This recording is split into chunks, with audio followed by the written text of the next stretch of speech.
Hi, listeners. Welcome to another weekly episode of Melting Pot, a series of fascinating conversations with some very, very inspiring guests from all over the globe, as you've already figured, because I'm into my, 53rd, 54th episode. So today I have a very, very special guest. Her name is Suchitra Pillai.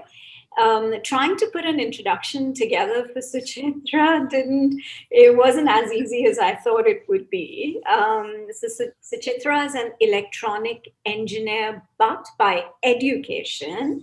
But when it comes to profession, she's an actress, which includes both theater and cinema.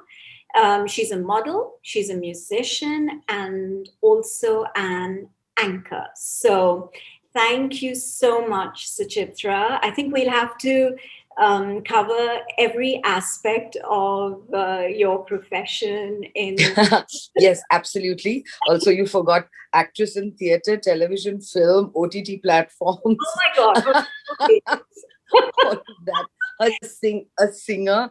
Well, not so much a model anymore. I used to when I started off when I was 17. But yeah, a whole bunch of things actually. A whole lots of things rolled into one. That's me. That's true. And I think I think that's so nice because it gives you the opportunity to actually explore, experiment Yes. with different genres, different. Genres, that's right. That's right. I mean, in our kind of business, it's so important to have something to do because it's so insecure if you're only going for the acting, Yeah, so yeah, which is why I've kind of had my hand in many pies for many years. People ask me why so many things, Suchi, and I say, why not so many things? After all, there is one life to live, and if you can give it your best shot, why not? And touch wood, if you have a given talent, an yeah, opportunity comes your way, who are you to say no to it? That's my logic, frankly I speaking, agree. which And is why it's just been a whole plethora of things from, yeah, no, comparing to modeling to radio jockeying to, theater and radio drama and the works, basically, all of it. yeah, and I think with everything, with every aspect, there's a new learning, right? Yes, Which is also so much fun to explore. So yes, before yes, we totally. get into all of that, just a little bit of your childhood. Where did you grow up? Okay, so I was born in Chennai, but I lived all my life, most of my life in Mumbai, ever since my birth. I mean, I'm Malayali from Kerala, so that's where I'm from. Actually, your surname is also a Malayali surname. But it's actually not. It's not, yeah, yeah, no, but my cousin sister is named Nair, but and spelled this way, not Nair. Yeah, But yeah, she's Malayali. You're not. Nevertheless, I'm yeah. Right. So I was born in Chennai, brought up entirely in Bombay, a Bandra girl, as I call myself, because I was in St. Joseph's Convent School in Bandra. I was in National College in Bandra for junior college. I was in the Father Agnes College for engineering in Bandra. After that, I've lived in London for 7 years after I finished engineering, and then back to Mumbai in 1997. Um, and ever since then, yeah, I've been here. so, So that's me. so when you what took you to London? I got married actually, my first marriage in Okay. my final year of engineering after I finished my final year. It was a whirlwind romance and everything. And he lived in England. He lived in England, which is why I had to move there. So soon after I finished my final year, that's when I moved to England. And that's where it all began, frankly, Payal. It's completely unplanned. My life has been completely unplanned, but very, very interesting. And I'm so grateful that I've got to live it, frankly.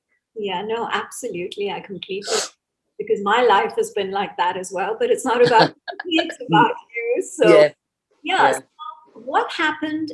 Clearly, you did not pursue electronic engineering in yeah, yeah. UK. To work as an engineer after our BE degree from India, it would have taken me about 2 more years of study in the UK. Also, I was not one of those people like my friends who wanted to go to the States and do their MS and wanted to design other things, as far as electronics was concerned. I Yeah, was very happy to let go of the printed circuit boards and, digital and analog electronics, etc. soon after. yeah. I think I'm South Indian, which is why I kind of did it in the first place. Physics and maths were my favorites. But after that, I wasn't. Sorry, was there a pressure from the family? No, not at all. Not at all. Um, I mean, frankly, my sister is a doctor. I'm an engineer, that kind of thing. But there was zero pressure from our parents. Whatever we wanted to do, we would have been able to do. If I wanted to choose arts, commerce, whatever, they would have. But the only guidance they gave me was that yes, you're doing so well in physics and maths. There is a course called electronics in the in junior college itself, wherein you don't have to do Hindi and you don't have to do biology. And I knew I didn't want to be a doctor, so I was more than happy to give up biology. You know, as much as my sister knew she wanted to be a doctor, that much I knew I didn't want to be a doctor. So it was great for me to give up those two subjects and do 2 papers of electronics instead in junior college. And after that, one was kind of brainwashed into thinking, Payal, that you kind of you're in that classroom where all these people are studying to be engineers, in 11th and 12th, and you get the marks, and I got the marks, and I got into an engineering college. So it was just like that. I was like, ha, chalo kar lete hain, that type of attitude, and managed to get through those 4 years.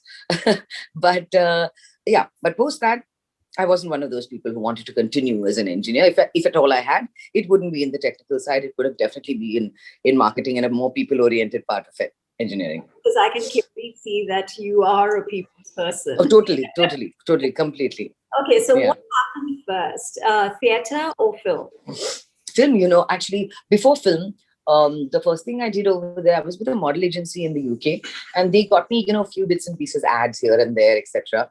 I was not tall enough to, model even in India as a fashion model, but TV commercials. Over there, I was the token Asian face. Imagine with my long waist length hair, I was put in an ad where I was the girl with the bad hair for Alberto VO5 shampoo. I still remember the director looked at me and he said, "What the hell? Why have you called her?" Because there was this girl with brown mousy hair and she was the main model, and there was me with this thick black hair up to my waist, up to my hips. Yeah. So things like that. It did bits and pieces like that. I did some very interesting things like music videos first. For Oasis, What's the Story, Morning Glory. I was in a music video for Apache Indian, Arranged Marriage. One for Bali Sagu, Dil Cheese, which was a path-breaking video, actually. Thanks to that, I got to perform on Top of the Pops in England, because I was not the one who sang the song, but I was in the video. The girl who sang the song was in Pakistan, and he got chosen for Top of the Pops number 20 after many, many years, an Indian song. And at that time, so she was not there. We took her permission, and he said, "Let Suchi front it." And she said, "Okay, go ahead." So I was miming the song, but everybody thought, I was singing the song because I was in the video as well. Right. And Bali Sagu somewhere in the background. That was an interesting story, actually, because there was Take That, the group Take That. The next on one stage, there was me in the center.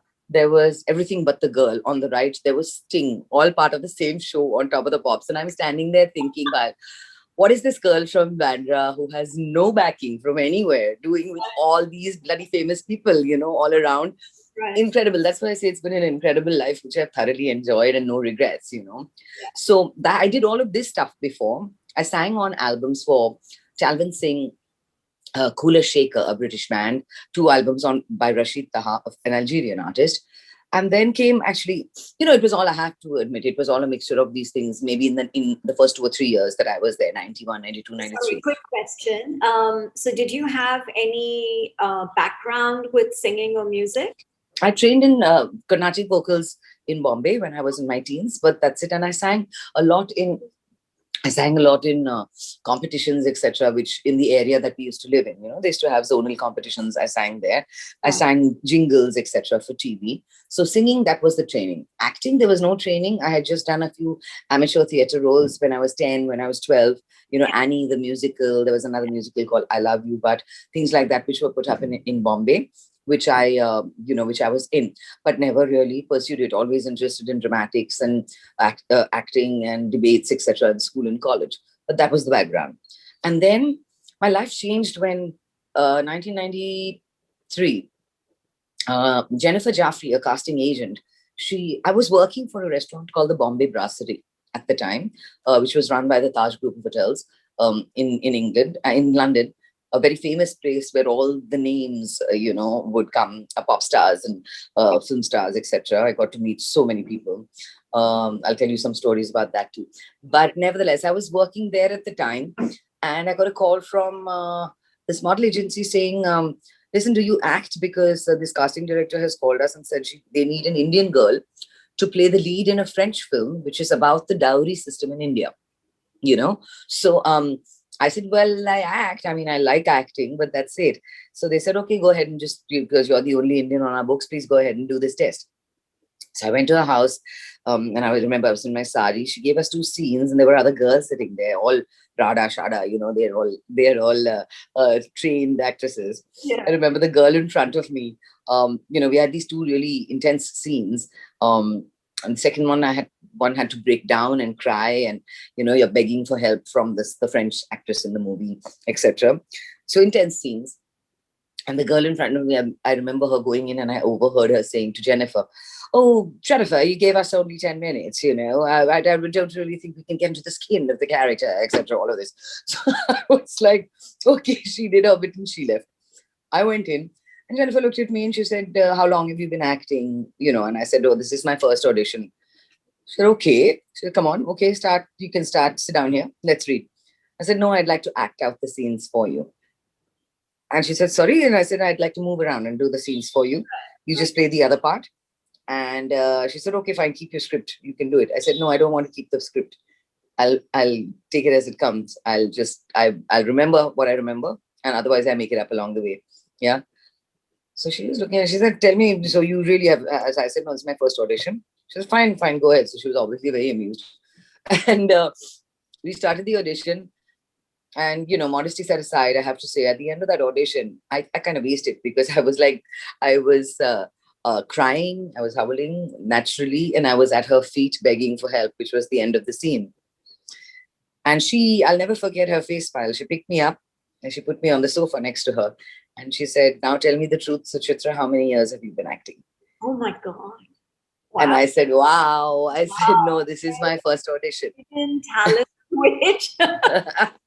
So I said, and she said, "You do realize this is what you're supposed to be doing. You're made for this." So I said, "Man, that's something. That's an introduction, to what I'm supposed to do." Next week, I was shortlisted with another girl. The director came from France. The following week, I was in Sri Lanka for 6 weeks, staying in a 5-star hotel, shooting for this movie as the lead. And I spoke French in school. I did I did 8th, 9th, and 10th standard. I did French, so I knew the language. I understood the language, and I requested the director. Your dialogues were also in French, or in French? In French, English and French. Yeah, English and French, but a lot of French. And there was explanation in the movie why this girl spoke French, coming from India or whatever. But nevertheless, I remember first day of shoot was one of the intense scenes actually, which we shot. And at the end of that scene, it was a hospital scene. And my director, Gerard Krauzik, he came up to me and he said, "I have to ask you, will you do your own dubbing? Because the way you're acting, I don't want it to be lost with a dubbing artist." And I said, "I was hoping you would ask." Yes, I want to do my own dubbing. Came back to England, did my own, studied the dialogue, went to France, did my own dubbing. And yeah, that was my first film. My co-actress, actually, I don't know if you've seen, there's a series right now on the OTT platforms, Emily in Paris. Yeah. So the owner of the agency in Paris, that's Philippine Leroy Beaulieu. She was my co-actress way back in 1993. Wow. Yeah, it was first time I was seeing her after 93 was this. Suddenly I put Emily in Paris and I'm like, wow, that's Philippine, But that was my first thing. And came back to England. And I think Saeed Jaffrey, who played my dad, Jennifer's husband, he had sent back reports, I think, to Jennifer. And as soon as I went back, she kind of said, "Suchi, I've heard you're pretty good at this, and I'm starting an agency. I'd like you to be my first client." Excellent. So she's the one who gave me all the advice about how to go about things over there. England is very important that you build up your body of work with theatre. You're taken seriously as an actor when you do that. So she said, don't rest on your laurels, and you have to do a lot of theatre. I started with children's theatre, taking the set, going to school, putting it up, doing the play, getting up, going somewhere else, There's been really, really interesting stories all along the way. And then did lots of radio drama, which is huge in the UK, for the BBC, and lots of radio drama, which really, really, it's very interesting for an actor when your face is not there and you have to just do things with your voice, to make things interesting for people, which is why I think that kind of stood me in good stead when I've done audiobooks, I've done, radio jockeying, all of that. So all of that, I think, was very important for me to be pursuing all of this now. And did Yeah, so it was just one thing after another, Payal, not planned, but 7 years. Just sort of flowed It organically. flowed. Yeah. It flowed. Yeah, it just flowed, and one thing led to another. Kept doing work. I did another English film called Guru in Seven in England, and as I said, so all of these music videos, this that thing, bits and pieces, kept happening. And I well, let me tell you one thing, one other story, which I think might be interesting as far as the acting is concerned. It deals with it. One of my favorite actors, Anthony Hopkins. Yeah. Sir Anthony Hopkins. Now, I worked in this restaurant, as I told you, the Bombay Brasserie, right? And one day, just when I had joined, I was brand new. I was 21 or 22 years old. I just joined, my all starry-eyed, googly-eyed about stars and this and that coming from Bombay. My manager comes up to me and says, there's important people coming for lunch. I'll tell you, because I was a hostess, not a waitress. I'll tell you where you have to seat them, they're regulars, and so on and so forth. And who comes in? Anthony Hopkins, Emma Thompson, and I think it was Ismail Merchant, coming for a meeting. So he said, seat them at table number 3, this, that. So he seated them there. And normally it's a buffet in the afternoon, but he said, you'll be serving them today, whatever the order. They're special people, etc., etc. It's okay. I was very excited after meeting them. And I was introduced, this is our new hostess, Suchitra. She's here from India, blah, blah, blah. So I sit them at the table. 5 minutes later, this is soon after Silence of the Lambs, Payal. Okay, so you can imagine how huge Anthony Hopkins was at that point. And I have a feeling they were discussing Remains of the Day or something, if this was the team that had come for the meeting. Nevertheless, 5 minutes later, my manager comes to me and he says, please go and tell Mr. Hopkins his raw lamb chops will be ready in 5 minutes. Yeah, will be. I said, sorry, raw lamb chops? Yeah. So I'm like, what? I mean, hello? Is this because, maybe he's a method actor and before the scenes in Silence of the Lambs, he ate raw meat with blood, etc. I'm like wondering what the hell. So go and please, Suchi, go and tell them. So I'm like, okay, fine. They're still discussing. I said, excuse me, sir. And he looks up at me, those blue eyes, my God. And he looks up at me and I said, sir, your raw lamb chops will be with you soon. He says, okay, thank you. And he gets back to the meeting. I go back and stand at the table. 5 minutes later, the head chef calls me into the kitchen and says, please go and serve Mr. Hopkins. He said, what? He said, no, please come to the kitchen. Take this plate. This plate had 2 raw, bloody lamb chops with celery sprigs, etc. Blood on the plate, etc. He said, please go and give it to Mr. Hopkins. Right.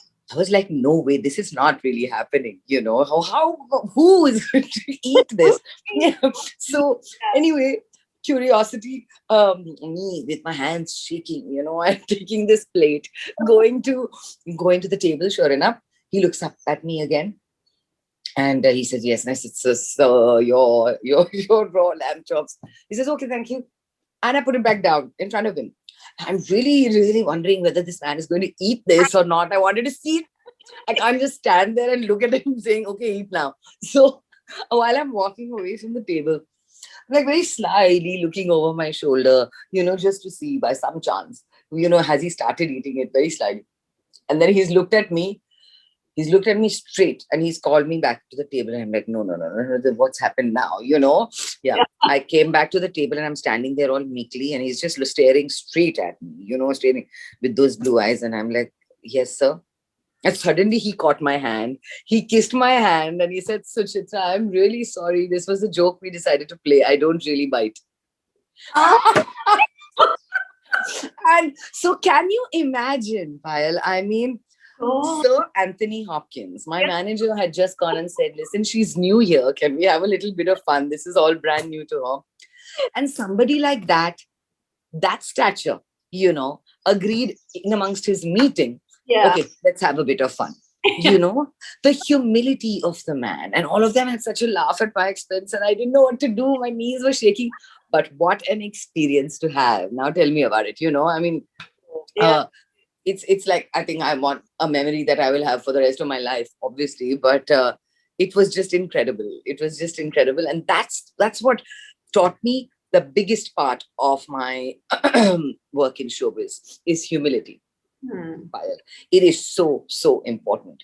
If somebody like Sir Anthony Hopkins and Emma Thompson, etc., can be so approachable, and you just need to go and talk to them and they respond, or they do something like this, who the hell are you, sitting here doing something in Bollywood or in television or OTT platforms to think that, you're the bee's knees and then some, Yeah.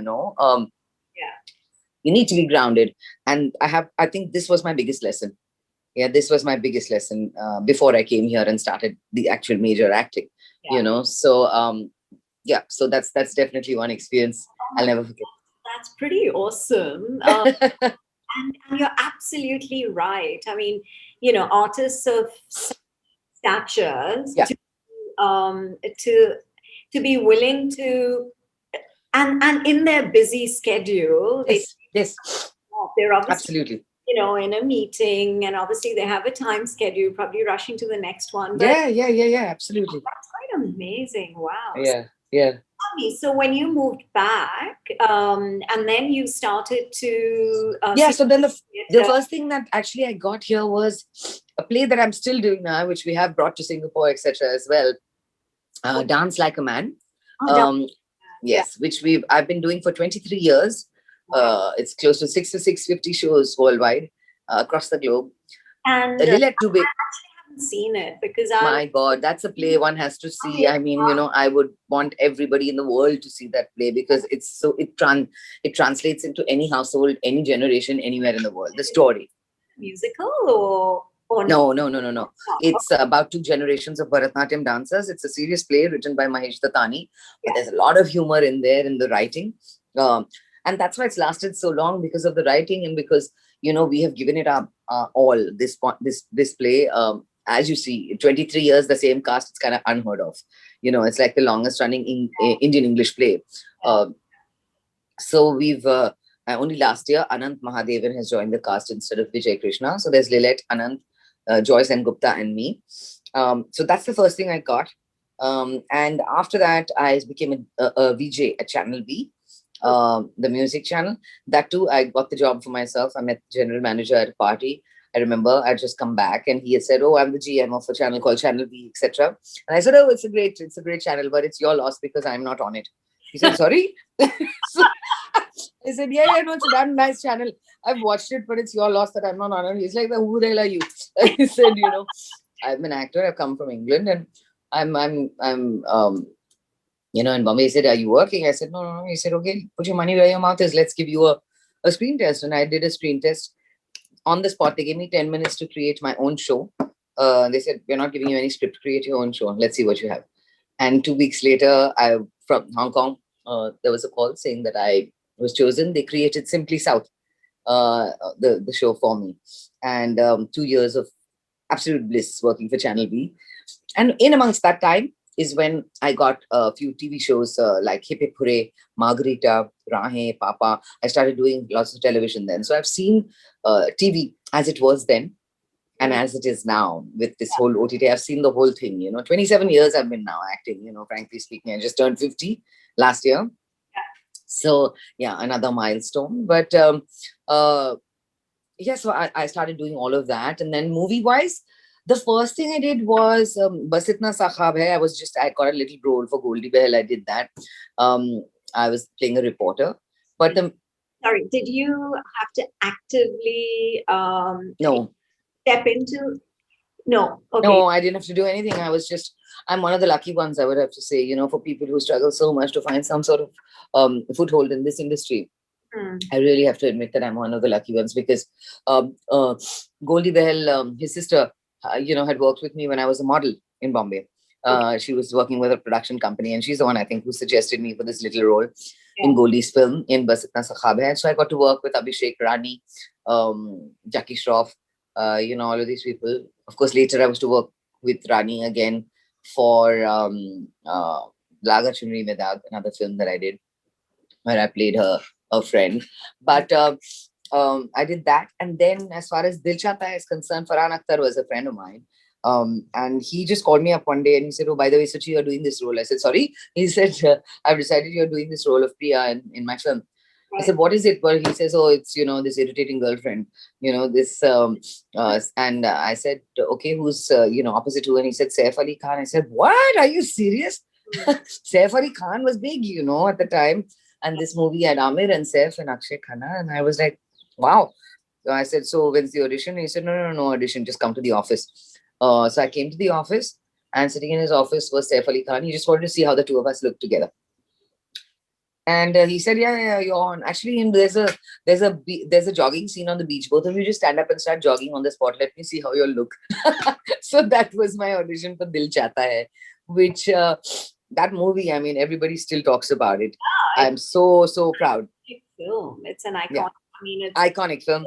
Kind of changed the face of Indian the way cinema. cinema is made in Bollywood. Really is. And he was 26 years old, Farhan, when he did that. Directing stalwarts like Dimple Kapadia, Amir Khan, etc. Commendable. Absolutely. For me, he's prolific. I absolutely admire everything that he does, every project that he gets involved in. It's thought out, and it's wonderful to work with them. Excel also, I mean, the company, which recently I have worked with them again after a long time. No, I did Made in Heaven with Zoya Akhtar, which is for Amazon. Before that, but I just did a brand new project for Netflix, for which Excel and Zoya have produced together. So Farhan and Zoya, for the first time, have produced something together, and I'm in it. It's in English. Is it already on? No. Post-production at the moment. It's called Eternally Confused and Looking for Love, an English show which will be on Netflix. So, yeah. And I play the mom of the lead guy. Me and Rahul both are the parents.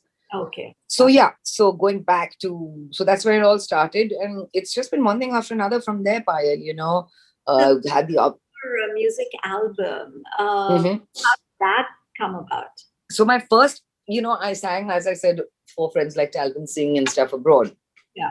And then when I was, after I came back here, I knew, I mean, music has always been in my blood. It's been my passion. It's something that I've always, loved doing. I love performing on stage. I love live, performances, etc.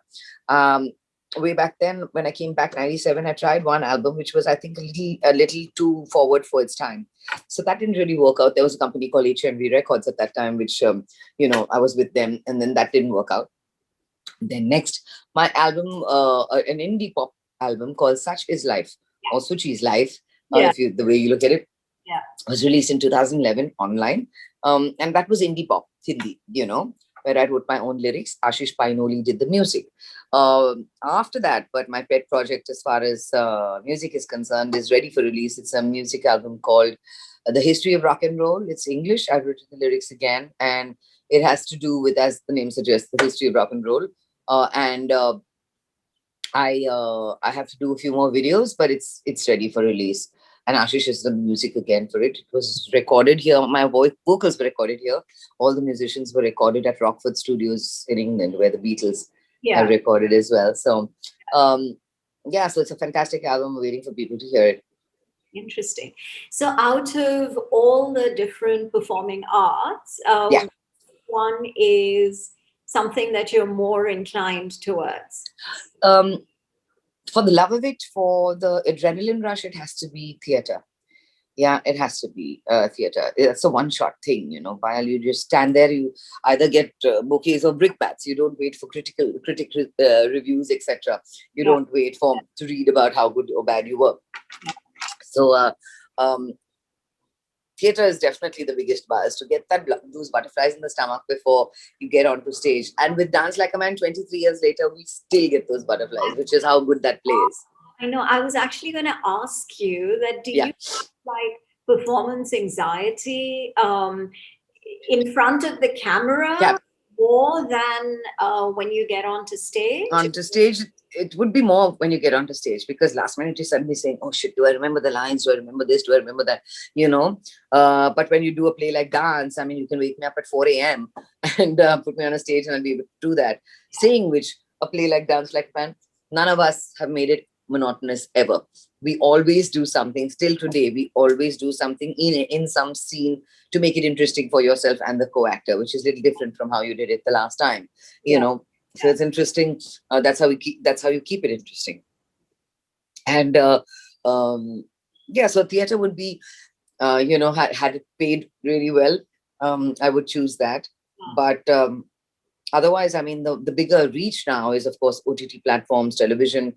It's great when you're walking in the underground in London, and somebody comes and taps your shoulder and says, ma'am, I've just got to thank you so much for the role you played in this TV serial, because that was my life, and I followed it, and I followed the way that your character ran her life, and it helped me. And like, wow, you never, when you're in the studio that you're just shooting a show, yeah, you don't think how much you're impacting. Impact, yeah, absolutely. And I think impact, yeah.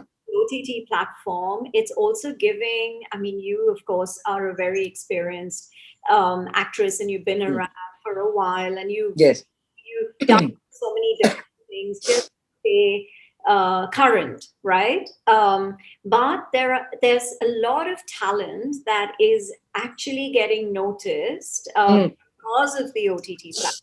Yes, absolutely. It's right now, thanks to the OTT platforms, a lot more actors have got a lot more work. What's nice is that people are experimentative when it comes to these platforms, because they don't have the Damocles sword of censorship, etc., or trying out new ideas, except as much as what you can do on a normal TV daily soap. So that's interesting. There's lots more young directors who are getting their work seen on platforms, and I've been very, very lucky, Payal. I've been really lucky about the kind of work even I've done on OTT. Like last year, people say how bad was the lockdown. I say it wasn't bad, because frankly, in those 7 months or whatever, I had 4 releases in during the lockdown, 4 on OTT platforms, 2 on Netflix, 2 on Alt Balaji Z5. So Netflix was Masaba and Betal. Betal was very, very interesting for me. Shah Rukh Khan's company, Red Chillies, produced it. And I played the commandant of a task force who gets possessed. And it's a 4-part series, which is brilliant, really, really brilliantly done by Patrick Graham, Nikhil Mahajan. And I remember asking Shah Rukh at the rap party, I said, what do you think of the look? And he said, you scared me. And he said, it's scary. So I said, like, wow, great. And it's not with zombie makeup or anything like that. It's just my attitude. I mean, I turned gray overnight because I'm possessed, etc. But it's just the attitude and, the way I look at people, etc. After I get possessed, that people have gotten scared, So had those 2 releases, on Alt Balaji, Kehne Ko Humsafar Hai, which I've been doing for 3 years, and Bebaki, a new show. And after lockdown, from September to December, I did a whole lot more, again, for OTT platforms, which will all be released this year. While, I've got, as I said, Eternally Confused for Netflix. There's another show which may go to Netflix, by Shad Ali, which is called My Agent. The show which is on Netflix at the moment, a French show, which they bought the rights of. So the Hindi version of that. I did a show for Goldie Behel again, Hello Mini. That's going to be season 3 for MX Player. I've done a Malayalam movie called Cold Case with Prithvi Raj in it. I've done an English movie called Culture Vulture. This is all between September and December. I've done an English film called Culture Vulture, directed by Sudesh Kamath. I started a new show for Amazon Prime. Okay.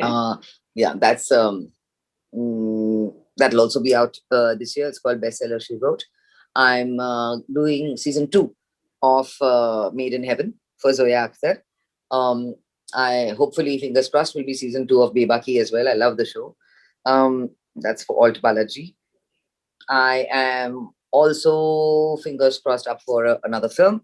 Let's see. So yes, it's been a mixed bag, but lovely. Hell, do you find time? I mean, it's like I'm just boggled. Yeah. That you've been doing the past few months. Yeah. No, I know it's a lot to do with time management. Yeah. I'm also very lucky that I have a husband who really knows how to hold the fort when I'm not around work-wise. He always has been the one to kind of help me out, even when my baby was very small. When I take off to America to shoot a film, etc. I've done 2 Hollywood films. I was going to ask actually, because I read about those 2 Hollywood films, and one of them was a horror film, right? Yes, for 20th Century Fox. It's called The Other Side of the Door. It was released all over, actually, you guys. It was released in Singapore, etc. And it had me and Sarah Wayne Phillips, the one from Prison Break, Walking Dead, Colony, Council of Dads. and Jeremy's sister, who was in Law and Order. They were just both of them, two kids and me were the main people. Yeah, I played a 65-year-old housekeeper in that one. Yeah. Scary film. Yeah. Every time there's something to do with a kid in a movie who is a part of the thing, it always becomes really scary. So, so we shot in Bombay, and after that, called Valley, right? The Valley. The Yeah, Valley. The Valley, very, very special to me, Pahal, very special to me. 2016, a film with me and Ali Khan and other actors from the USA. It's why it's extremely special to me is it won me my first award after for my first two awards after 25 years in the industry altogether. You know, and there, let me show you. It's up there on my. Where's my? You can see. Can you see it? There's my awards. You can see my awards. Why do you have them all the way up? So you need to be displayed. No. That's showing off. I don't want to show off. Subtly in the background. In the background. Yeah. But yeah, I won Best Actress in Long Island and at the Milan International Film Festival for The Valley. A movie which is very, very sensitive. First-time director, Seila Carriot from California. And it deals with a topic that is very, very important, teenage depression. And I played the mother of the girl who commits suicide. And it's our search for what happened and why it happened. The parents, and they're from Silicon Valley, very rich people, and how they don't have time for their kids, etc.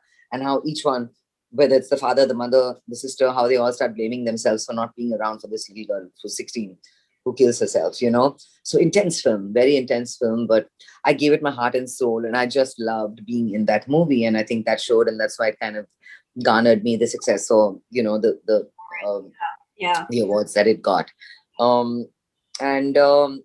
So I would really love to do a hell of a lot more across the seas, but then again, there's responsibility of family and kid and etc. But I'll never say die, little things will come up when they're supposed to come back. Supposed to come up. I mean, I absolutely agree. You just have to, and in your case, you've not really wait. Things have just fallen in your lap, and you've just made Yes, absolutely. Yes. Yeah. So I mean, it's just been so much fun. I had a few questions, just token questions, but go ahead. No, I don't need to ask those questions any longer, because that's how I do my conversations. I'd prefer them to just be very casual and just flow. Yeah. Just flow. And it's been so much fun chatting with you, Suchi, as I know that the world refers to you as. Yeah, everyone calls me Suchi. Chitu is my pet name at home, but Suchi is what more people call me. Yeah.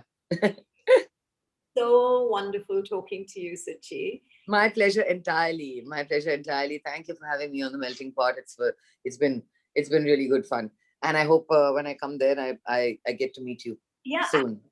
Whether you come to Singapore or I come to Mumbai. Yeah, absolutely. Please do stay in touch, and we will definitely meet soon. Will do. Thank you so much. Yeah, lots of love. Thank you so much. Thank you, listeners. Thank you for tuning in. Bye. Bye. Bye. Bye.